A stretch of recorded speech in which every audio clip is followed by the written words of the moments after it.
Hey guys, come check out this renovation we just wrapped up. I'm Paul from Contact Renovation and Custom Homes. Welcome to the Art of Renovation.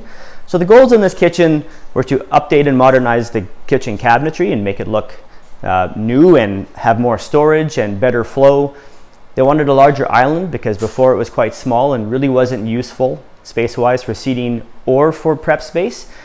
And also they had a built-in pantry in the corner, and there was no pass-through into the dining area. So they wanted to open that up so they could service the dining room and have more convenient access to the space and create a bit more of an open concept in here. So it's a beautiful space. I really love how the range hood is integrated into the cabinet design.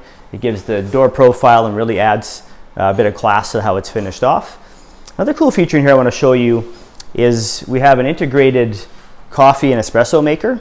It's a great touch. It really is a nice feature to have at home. You can have barista grade coffee in your own kitchen. It's not an inexpensive option, but it's certainly one worth considering if you love coffee and you spend a lot of time in your kitchen. Also within this space, we ended up modernizing the existing fireplace. We didn't replace the fireplace unit, but the chase and all the cladding is updated to create a far more modern finish.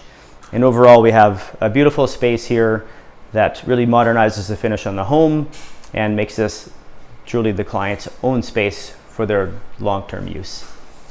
Thanks for tuning in. I'm Paul from Contact Renovation and Custom Homes. Have a great day.